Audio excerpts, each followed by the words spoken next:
अध्यात्म विज्ञान कोई धर्म या संप्रदाय नहीं है, ये स्पिरिचुअल साइंस है जो कुदरत के कानून पर आधारित है।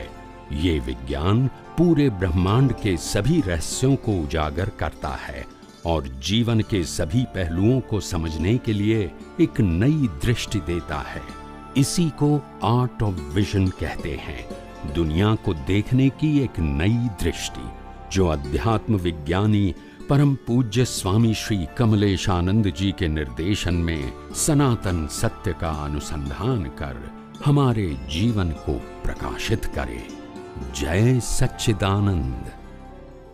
पहली वस्तु है कि पशु योनिना भाव करवाथी पशुओं जवाय छे, नरक गतिना भाव करवाथी नरक गति में जवाय छे, कि देवलोकना भाव करवाथी देवलोक में जवाय छे, कि मनुष्य भावना भाव करवाथी मनुष्य भाव जवाय छे। ये बात ज खोटी छे।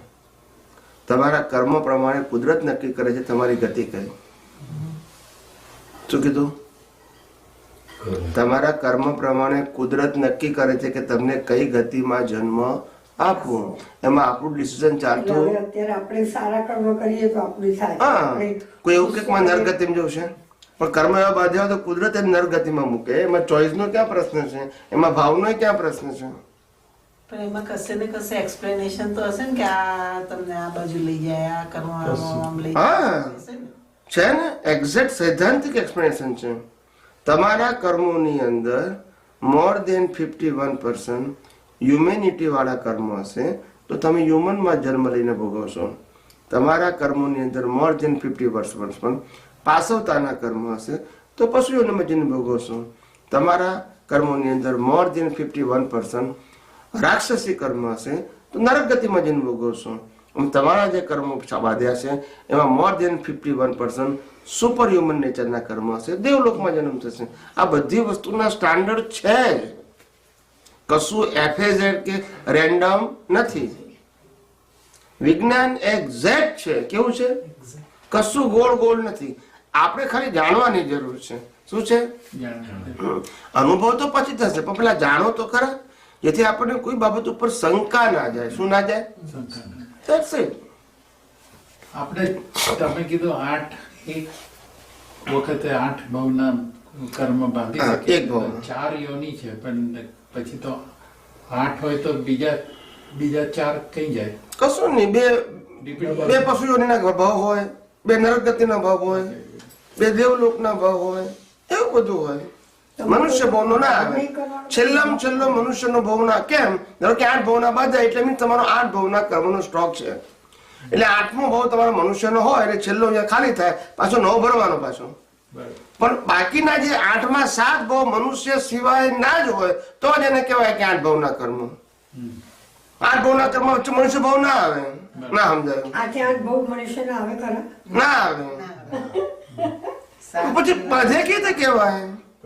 કારણ કે દરેક મનુષ્યોમાં તમે કર્મ છોડો છો, બધા બાંધો જ છો, તો સળંગ 8ના મનુષ્યના કેવી રીતે બાંધી શકો? તમે કઈ રીતે બાંધી શકો? બાંધી શકો?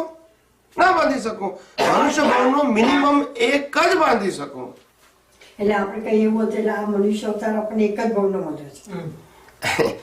અરે એક ભાવનો બાંધી શકાય મિનિમમ કે મેક્સિમમ। બે મનુષ્ય ભાવના કર્મો એક મનુષ્ય ભાવમાં ના બાંધી શકાય। મનુષ્ય ભાવના 2 ભાવ ના હોય, દેવલોકના 3 ભાવ બાંધી શકાય, પશુઓના 4 ભાવ બાંધી શકાય એક ભાવમાં, નરક ગતિના 2 ભાવ બાંધી શકાય મનુષ્ય ભાવમાં, પણ મનુષ્ય ભાવના 2 મનુષ્ય ભાવ ના બાંધી શકાય। એ તો પ્રિન્સિપલ